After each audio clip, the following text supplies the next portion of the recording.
আসসালামু আলাইকুম। বাংলা সংবাদে সবাইকে স্বাগত জানাচ্ছি। আমি চিন্তিয়া হক। শুরুতেই সংবাদ শিরোনাম।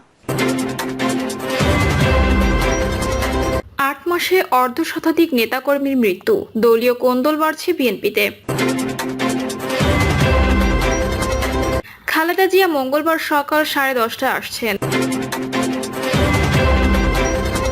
ডক্টর ইউনূসের বিরুদ্ধে ষড়যন্ত্র হচ্ছে, দ্রুত নির্বাচন দিন।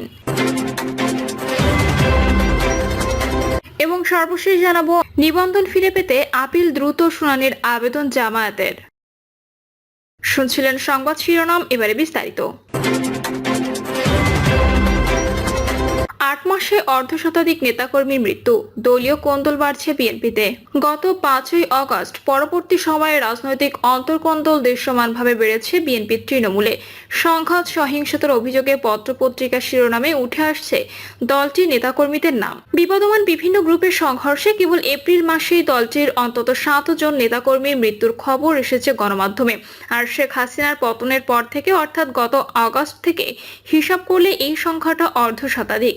সংঘাত সহিংসতার বিষয়টি স্বীকার করেছেন বিএনপির শীর্ষ পর্যায়ের নেতারাও। তাদের দাবি, ব্যবস্থা নেওয়ার কারণে সহিংসতার মাত্রা স্তীমিত হয়ে এসেছে। তবে বিএনপির পক্ষ থেকে সহিংসতার মাত্রা কমার দাবি করা হলেও পরিসংখ্যানে বলছে ভিন্ন কথা। সময়ের সঙ্গে পাল্লা দিয়ে বাড়ছে দলটির স্থানীয় পর্যায়ে সহিংসতা। বিশ্লেষকরা বলছেন এগুলোর পেছনে অর্থনৈতিক স্বার্থ এবং আধিপত্য সৃষ্টির মতো বিষয় ফ্যাক্টর হিসেবে কাজ করছে। একই সঙ্গে নির্বাচন এগিয়ে এলে এই ধরনের ঘটনা আরো বাড়বে বলেও মনে করছেন তারা। গত 5 এপ্রিল রংপুরের বদরগঞ্জে বিএনপি দুপক্ষের সংঘর্ষে মারা যান দলটির কর্মী লাভলু মিয়া।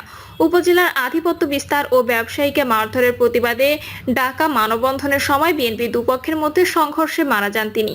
এই ঘটনায় 12 জনের নাম উল্লেখ করে এবং আরও 100 থেকে 150 জনের নামে মামলা দায়ের করেন নিহতের ছেলে মোহাম্মদ রায়হান কবির। তার দাবি, এরই মধ্যে টাকার জোরে আগাম জামিন নিয়েছেন অভিযুক্তরা। বিবিসি বাংলাকে তিনি বলেন, আমার বাবা বিএনপির এক নিবেদিত কর্মী ছিলেন, জ্বালাও পোড়াও সহ একাধিক মামলায় জেলে গেছেন, গুলিও খেয়েছিল আমরা বাপ ছেলে, অথচ আজ বিএনপির নেতারা নীরব। তিনি বলেন, এই যদি হয় রাজনীতি, তাহলে দেশের জনগণের কাছে অনুরোধ, কেউ যেন রাজনীতি না করে। কারণ দলের জন্য গেলাম, গুলি খাইলাম, অথচ দলের কেউ এগিয়ে এসে সহায়তা করলো না।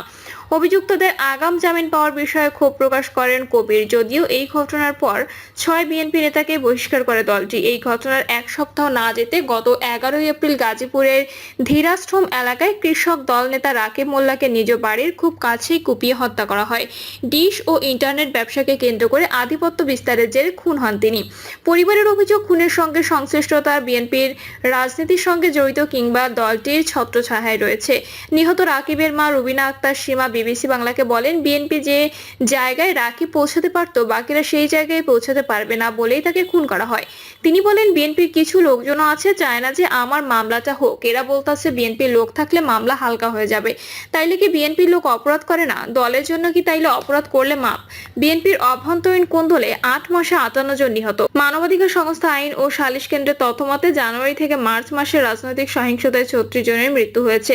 এর মধ্যে কেবল বিএনপি দলীয় কোন্দলের মৃত্যু হয়েছে 26 জনের। একই সংস্থার হিসাবে গত আগস্ট থেকে মার্চ মাস পর্যন্ত 8 মাসে 76 জন নিহত হয়েছে, যার মধ্যে কেবল বিএনপির অভ্যন্তরীণ সহিংসতায় মারা গেছেন 58 জন।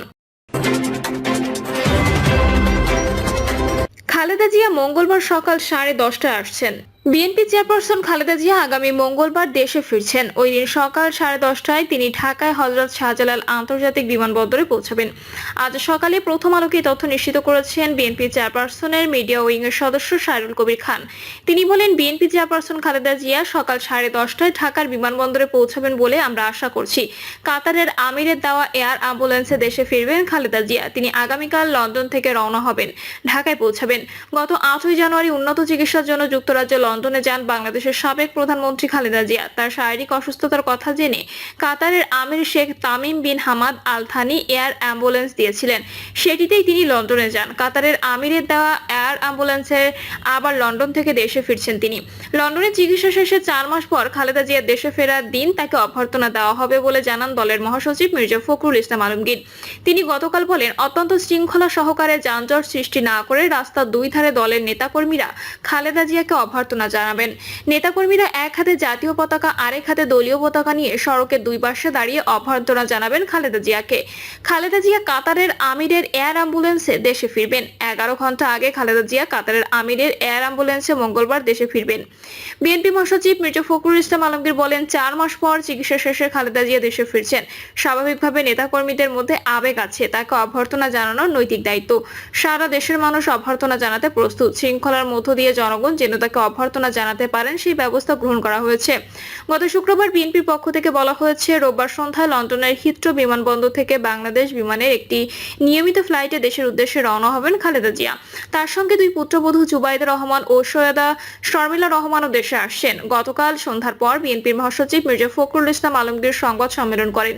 তখন অবশ্য বলা হয়েছিল খালেদা জিয়া সোমবার দেশে ফিরবেন, তবে সোমবার ঠিক কোন সময় তিনি দেশে ফিরবেন সেটা নিশ্চিত করে বলেননি তিনি। তার সংবাদ সম্মেলনের 4.5 ঘন্টা পর বিএনপির মিডিয়া উইং জানিয়েছে, সোমবার নয় মঙ্গলবার ঢাকায় পৌঁছাবেন খালেদা জিয়া। ডক্টর ইউনূসের বিরুদ্ধে ষড়যন্ত্র হচ্ছে, দ্রুত নির্বাচন দিন। ডক্টর ইউনূসের বিরুদ্ধে ষড়যন্ত্র হচ্ছে, দ্রুত নির্বাচন দিন।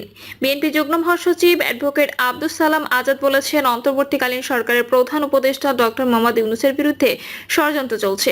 কিভাবে তাকে ব্যর্থ করা যায় সে চক্রান্ত চালাচ্ছে দিল্লি থেকে। তাই ডক্টর ইউনূসকে বলতে চায়, দ্রুত নির্বাচন দিন, আর সংস্কারের নামে সময় নষ্ট করবেন না। কি কি সংস্কার বাকি আছে আর কি কি সংস্কার করবেন সে তালিকা প্রকাশ করুন।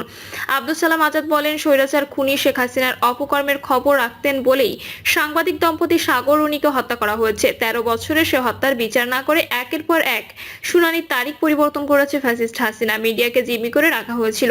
তিনি বলেন, 1971 সালে শেখ মুজিবুর রহমান পালিয়েছে, পাকিস্তান হানাদার বাহিনীর সঙ্গে স্বেচ্ছায় কারাবরণ করে দেশের মানুষকে ধোঁকা দিয়েছে, আর তখন দেশের হাল ধরেছিলেন প্রেসিডেন্ট জিয়াউর রহমান। এবার শেখ মুজিবের কন্যা শেখ হাসিনা দেশের শত শত ছাত্র জনতাকে হত্যা করে পালিয়েছে। শেখ হাসিনাকে এদেশের মানুষ ক্ষমা করবে না, তার বিচার বাংলার মাটিতে হবে। তিনি আরো বলেন, বাংলাদেশের এই জনস্রোত বলে দিচ্ছে মানুষ বিএনপিকে কতটা ভরসা করে। তারেক রহমানের হাতকে শক্তিশালী করতে, 31 দফা বাস্তবায়ন করতে আজকের সমাবেশে প্রতিটি মানুষ যার যার স্থান থেকে কাজ করার অনুরোধ করেন। উপজেলা বিএনপির ভারপ্রাপ্ত আহ্বায়ক কোহিনুর সিকদারের সভাপতিত্বে সদস্য আমর ফারুক অবাকের সঞ্চালনায় বক্তব্য রাখেন উপজেলা বিএনপির আহ্বায়ক কমিটির সদস্য এম শুভ আহমেদ। নিবন্ধন ফিরে পেতে আপিল দ্রুত শুনানির আবেদন জামায়াতের। রাজনৈতিক দল হিসেবে জামায়াতে ইসলামীর বাতিল হওয়া নিবন্ধন ফিরে পেতে করা আপিল দ্রুত শুনানি করতে আবেদন করা হয়েছে। সকালে আপিল বিভাগে এই আবেদন করেন জামায়াতের আইনজীবী। আগামী মঙ্গলবার বা বুধবার জামায়াতের নিবন্ধন মামলাটি শুনানির জন্য কার্যতালিকায় আসবে। আদালতে জামায়াতের নিবন্ধনের আপিল মামলাটি শুনানির জন্য উপস্থাপন করেন ব্যারিস্টার এহসানুল আব্দুল্লাহ সিদ্দিকী। তখন আদালত বলেন, কার্যতালিকা পর্যবেক্ষণে রাখুন, আগামী মঙ্গলবার বা বুধবার বিষয়টি শুনানির জন্য কার্যতালিকা আসবে। এ সময় আইনজীবী শিশির মনির সঙ্গে ছিলেন। এ সময় তিনি আপিল বিভাগকে বলেন, মামলাটির শুনানি শুরু হয়েছিল আগেই, কিন্তু হুট করেই তা বন্ধ করা হয়ে যায়। গত 22 অক্টোবর রাজনৈতিক দল হিসেবে জামায়াত ইসলামের বাতিল হওয়া নিবন্ধন ফিরে পেতে খারিজ হওয়া আপিল পুনরুজ্জীবিত করে আদেশ দেন আপিল বিভাগ। এর ফলে নিবন্ধন ও দলীয় প্রতীক দাঁড়িপাল্লা ফিরে পেতে জামায়াতের আইনি লড়াই করার পথ খুলে যায়। প্রধান বিচারপতি ডক্টর সৈয়দ রেফাত আহমেদের নেতৃত্বে 4 বিচারপতির আপিল বেঞ্চ এই আদেশ দিয়েছিলেন। উল্লেখ্য, এক রিট আবেদন নিষ্পত্তি করে 2013 সালে 1 আগস্ট জামায়াতে ইসলামী নিবন্ধন বাতিল ও অবৈধ ঘোষণা করে রায় দেন হাইকোর্ট। এরপর 2018 সালের 7 ডিসেম্বর জামায়াতে ইসলামী নিবন্ধন বাতিল করে প্রজ্ঞাপন জারি করে নির্বাচন কমিশন। প্রিয় দর্শক, এই ছিল এখনকার সর্বশেষ সংবাদ। আপডেট সব সংবাদ পেতে চ্যানেলটি সাবস্ক্রাইব করে বেল আইকনটি ক্লিক করে রাখুন।